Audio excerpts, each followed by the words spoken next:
Hello friends, welcome to savage point. Recent டைம்ஸில் நம்ம ஹிந்து மித்தாலஜியில் இருக்கிற நிறைய கேரக்டர்ஸை பற்றின ஆரிஜின் ப்ளஸ் கல்கி மூவியில் அவங்க என்னென்ன மாதிரியான ரோல்ஸை ப்ளே பண்ணுறாங்க அப்படின்றத பற்றிலாம் பார்த்துட்டு வரோம். அந்த வகையில் ஹிந்து புராணத்திலே ரொம்பவும் சக்தி வாய்ந்த ஆயுதங்கள் அப்படின்னா காண்டிவம், விஜய் தனுசுன்னு சொல்லக்கூடிய இந்த ரெண்டு வில்லையும் சொல்லலாம். எப்படி இவைகளோட கரண்ட் ஓனர்ஸான கர்ணனும் அர்ஜுனனும் பவர்ஃபுல்லாக இருக்காங்களோ அதே போல இவங்க சண்டைகளுக்கு பெரும்பாலும் பயன்படுத்தக்கூடிய ஆயுதமான இந்த ரெண்டு வில்லும் ரொம்பவே சக்தி வாய்ந்தது. ஸோ இனிஷியலி இவைகளை யார் உருவாக்குனது, எப்படி இவங்க ரெண்டு பேர் கைக்கு கிடைச்சது, இவைகளை வச்சு எந்த அளவுக்கு சண்டை போட்டிருக்காங்க அப்படின்றத பத்திலாம் இன்டெப்தா பார்க்கலாம். அதனால கடைசி வரை ஸ்கிப் பண்ணாம பாருங்க. வாங்க வீடியோக்குள்ள போகலாம்.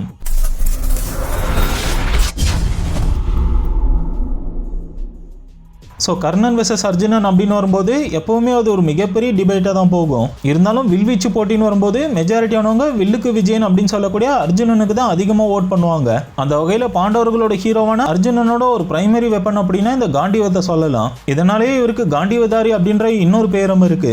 எப்பயும் ஒருத்தருக்கு ஒரு அசாதாரண பொருளோ ஆயுதமோ கிடைக்குது அப்படின்னா அதுக்கு பின்னாடி நிச்சயம் ஒரு சுவாரஸ்யமான கதை இருக்கும். அதுபடி அர்ஜுனனுக்கு இந்த காண்டிவம் எப்படி கிடைச்சதுன்னு பார்த்தீங்கன்னா, ஸ்வேதன் அப்படின்ற ஒரு மகாராஜா சில கோரிக்கைகளுக்காக சுமாரா 1000 வருஷம் ஒரு யாகம் நடத்திட்டு வராரு. அப்ப தீயின் கடவுளான அக்னி தேவனும் 100 வருஷமா இதை பருகி பருகி மந்தாகதி ஆகிட்டு இருக்காரு. இதனால அக்னி தேவனுக்கு மந்த நோய் ஏற்பட்டிருக்கு. அப்ப அந்த மந்த நோய் வெப்பத்தை தணிக்கிறதுக்காக அக்னி தேவன் பாத்தீங்கன்னா நாகர்களோட இருப்பிடமான காந்தவ வனத்தை உணவாக்கிக்க முடிவு பண்றாரு.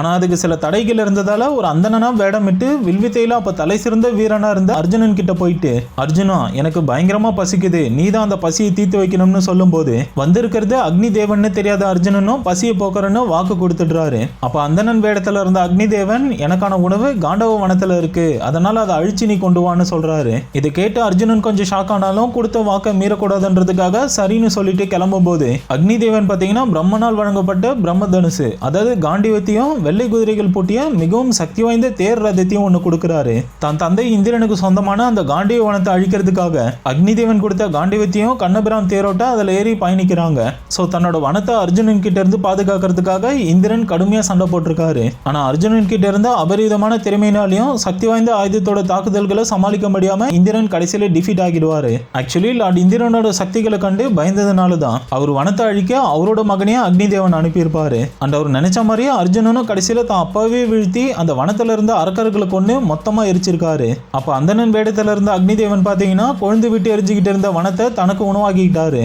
சோ காண்டவ வனத்தை தான் கேட்ட மாதிரியே தனக்கு வழங்கியதால மனமகிழ்ந்த அக்னி தேவன் அந்த காண்டிவ அர்ஜுனனுக்கே ஒரு பரிசா கொடுத்துடுறாரு. இதுல இந்த காண்டிவம் எப்படி யாரால உருவாக்கப்பட்டிருக்குன்னு பார்த்தோம் அப்படின்னா, சொர்க்கத்துல காண்டி அப்படின்ற மரத்துல இருந்து பிரம்மன் தான் இதை உருவாக்கி இருப்பாரு. புராணத்தின்படி என்னதான் இது ஒரு மரத்தால செய்யப்பட்டதுன்னு சொன்னாலும் அது ஒரு சாதாரண மரக்கட்டை கிடையாது. ஏன்னா டிவைன் செலஸ்டியல் ட்ரீ அப்படின்றதால மெட்டலை விடவே ரொம்ப ஸ்ட்ராங்கானதா இருக்கும். சேம் கல்கி படத்திலுமே இதை டீஸ் பண்ணும்போது இது என்ன மெட்டல்னே தெரியலன்னு சொல்லி காம்ப்ளெக்ஸ் ஆளுங்க டேக் ஓவர் பண்ற மாதிரி காமிச்சிருப்பாங்க. சோ புராணத்தின்படி இந்த காண்டிவத்துக்கு தங்க கவசங்கள் இருக்கு அப்படின்னும் இது லட்ச ஆயுதங்களுக்கு சமமானது அப்படின்னு சொல்லப்பட்டிருக்கு. இந்த கணக்கு பாத்தீங்கன்னா லட்சம் வில்களுக்கு மட்டும் சமம் இல்லை அப்படின்னும் வால், ஈட்டி, கடாயுதம் இந்த மாதிரி மற்ற கேட்டகரி வெப்பன்ஸையும் உள்ளடக்கி இருக்குமா. அதோட இதுக்கு இதுதான் சொல்லி ஒரே ஒரு நிறம் மட்டும் இல்லாம ஒவ்வொரு சிச்சுவேஷனுக்கு ஏற்ற மாதிரி பல வர்ணங்களை கொண்டு இருக்குமா. இப்பேற்பட்ட ஒரு சக்தி வாய்ந்த ஆயுதம் அர்ஜுனன் கைக்கு வரதுக்கு முன்னாடி பிரம்மதேவன், பிரஜபதி, இந்திரன், சந்திரன், வருணன் சொல்லிட்டு சுமாரா 1000 வருஷங்களா பயன்படுத்தினதுக்கு அப்புறம் கடைசியா தான் அர்ஜுனன் கைக்கு கிடைச்சிருக்கும். பட் படத்துல மகாபாரத போர் முடிஞ்சு இப்ப கலியுகத்துல இந்த ஆயுதத்தை சுப்ரீம் யாஸ்கின், அதாவது கலியரக்கன் தனக்கு சொந்தமாக்கிக்கிற மாதிரி காமிச்சிருக்காங்க. அந்த படத்துல யாராலையும் தொடக்கூட முடியாத இந்த வில்ல ஃபைனலா சுப்ரீம் யாஸ்கின் லிஃப்ட் பண்ற மாதிரி காமிச்சிருக்கிறதால அதுல இருந்து யாஸ்கின் எவ்வளவு பவர்ஃபுல்லான ஒரு வில்லன்னு நமக்கு புரிய வருது. சோ புராணத்தின்படி இது ஒரு புனிதமான ஆயுதம் அப்படின்றதால கந்தர்வர்களும் தேவர்களும் வழிபட்டிருக்காங்க. இது 108 செலஸ்டியல் ஸ்ட்ரிங்ஸை கொண்டு உருவாக்கி இருக்கிறதால இதன் மூலமா எய்யப்படும் அஸ்திரங்கள் இடி முழக்கத்தை மட்டும் இல்லாம உலகத்தையே அழிக்கிற அளவுக்கு சக்தி வாய்ந்ததா இருக்கும்னு சொல்றாங்க. இவ்வளவு பவர்ஃபுல்லா இருக்கிறதால தான் பீஷ்மரை காயப்படுத்தினது, ஜெயத்ரதன் தலையை கொய்தது, கர்ணனை கொன்னதுன்னு பல அசாதாரண சம்பவங்களை அர்ஜுனனால பண்ண முடிஞ்சிருக்கும். சரி, இது வரைக்கும் காண்டிவத்தை பற்றியும் அதன் சக்திகளை பற்றிலாம் ஓரளவுக்கு பார்த்தோம். இப்போ அடுத்து விஜய் தனுசை பற்றி பார்க்கலாம். இந்த ஆயுதத்தோட பேரை சொன்னாலும் நம்ம எல்லாருக்கும் முதல்ல நினைவுக்கு வர்றது நிச்சய கர்ணன் தான். இதனுடைய கதை எங்கேருந்து தொடங்குதுன்னு பார்த்தீங்கன்னா, முருகன் தாரகாசுரன் அழிச்சதுக்கு அப்புறம் அவனோட 3 புத்திரர்கள் பிரம்மனை நோக்கி பயங்கரமாக தவம் செஞ்சு நிறைய வரங்களை பெற்றாங்க. கூடவே திருப்புரம்னு ஒரு நகரத்தையும் உருவாக்குனாங்க.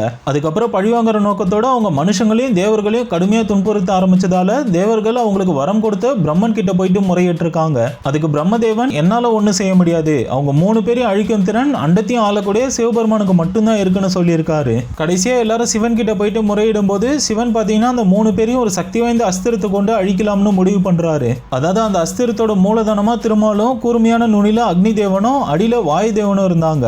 என்னதான் பினாகம், சாரங்கம், காண்டிவம் மாதிரி பல சக்தி வாய்ந்த வில்கள் அப்ப இருந்தாலும் சிவபெருமான் உருவாக்கின அந்த அஸ்திரத்தை தாங்குற அளவுக்கு வலிமை அவைகளுக்கு இல்லாம இருந்தது. அதனால அந்த அஸ்திரத்தை ஏற்றக்கூடிய சக்தி வாய்ந்த வில்ல உருவாக்குற வேலையை விஸ்வகர்மா ஏத்துக்கிட்டு ஃபைனலா விஜய் தனுசை உருவாக்குறாரு. லேட்டரா அந்த விஜய் தனுசை கொண்டு சிவபெருமானும் திரிபுரத்தை அழிச்சாரு. அதுக்கப்புறம் இந்த விஜய் தனுசை பாதுகாக்கிற பொறுப்பை இந்திரன் கிட்ட ஒப்படைச்சிருக்காரு. தென் லேட்டரா சத்திரியர்களோட அட்டூழியம் அதிகரிச்சதால அவங்களை அடக்கி அழிக்கிறதுக்காக சிவபெருமான் பாத்தீங்கன்னா இந்த வில்ல பரசுராமர் கிட்ட கொடுக்க சொல்லி இந்திரன் கிட்ட சொல்லியிருக்காரு.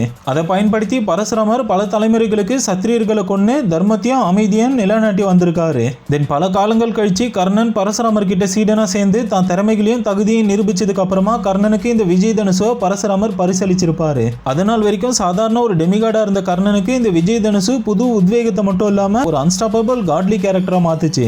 ஏன்னா இந்த வில்லோட ப்ரீவியஸ் ஓனர்ஸான சிவனும் பரசுராமரும் சக்தி வாய்ந்த எதிரிகளை வீழ்த்தி இருக்கிறதால அதே அளவு வீரியத்தோட கர்ணனும் பயன்படுத்த ஆரம்பிச்சாரு. புராணத்தின்படி இது மூலமா எப்பேற்பட்ட அஸ்திரத்தையும் விடக்கூடிய வலிமையும் அதே போல எதிரிகள் விடக்கூடிய பயங்கர சக்தி வாய்ந்த அஸ்திரங்களையும் இது தாங்கும் வலிமை கொண்டது. இது அவ்வளவு சுலபமா யாராலையும் உடைக்க முடியாதுன்னு சொல்லப்பட்டிருக்கும். சேம் கல்கி படத்துல கிளைமேக்ஸ் பிளாஷ்பேக் பேட்டில் அப்போ கர்ணனுக்கும் அர்ஜுனனுக்கும் போய்கிட்டு இருந்த சண்டையில கூட 2 பேரும் நேருக்கு நேரம் அஸ்திரங்களை விட்டுக்கிட்டாலும் கிருஷ்ணரே கர்ணனோட அம்பெய்தல் திறமைகளையும் பலத்தையும் கண்டு புகழ்ந்திருப்பாரு. அது மட்டும் இல்லாம அர்ஜுனன் விட்ட ஒரு அஸ்திரத்தை டைரக்டா இந்த விஜய் தனுசு வில் மூலமா கர்ணன் தடுத்து இருக்கிறதால நிச்சயம் இது பயங்கர ஸ்ட்ராங் அப்படின்றதுல எந்த சந்தேகமும் கிடையாது.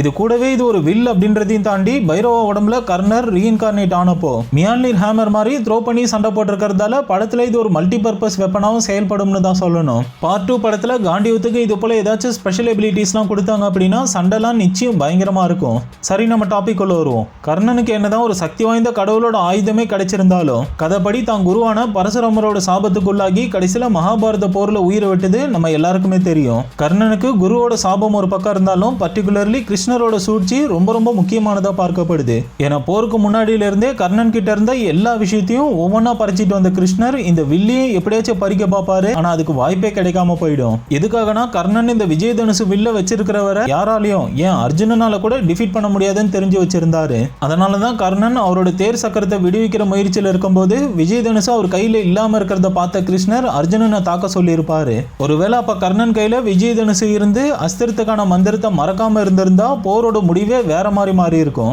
இதுல வில்லுக்கு விஜய் அர்ஜுனன் என்னதான் அம்பெய்தல்ல எல்லாரை விட சிறந்தவரா இருந்தாலும் நம்ம வர்சஸ் கம்பேரிசன் படி த மோஸ்ட் ஸ்ட்ராங்கஸ்ட் போ அப்படின்னா அது சூரிய புத்திரனோட விஜய் தனுசு தான். இதுல நான் சொன்ன ஸ்டோரிஸ் அண்ட் கன்க்ளூஷனை பத்தி நீங்க என்ன நினைக்கிறீங்க? கூடவே இந்த வர்சஸ் பத்தின உங்களோட கருத்துக்களையும் கீழே கமெண்ட்ல சொல்லுங்க. தென் இதே போல வேற ஏதாச்சும் mythical versus listings character explanations வேணும்னாலும் மறக்காம கமெண்ட்ல சொல்லுங்க. கண்டிப்பா மேக் பண்றேன். ஓகே ஃப்ரெண்ட்ஸ், நம்ம வீடியோட எண்டுக்கு வந்துட்டோம். இந்த வீடியோ பிடிச்சிருந்தா லைக், ஷேர், கமெண்ட் பண்ணுங்க. இதே போல வேற ஏதாச்சும் டாபிக் உங்களுக்கு தோணுச்சுன்னா மறக்காம கீழே அதையும் கமெண்ட் பண்ணுங்க, நான் மேக் பண்றேன். சோ தொடர்ந்து நம்ம சேனலுக்கு சப்போர்ட் பண்ணுங்க, சப்ஸ்கிரைப் பண்ணி கூட பெல் ஐகானை கிளிக் பண்ணி வச்சுங்க. நாளைக்கு இன்னொரு வீடியோல சந்திக்கிறேன்.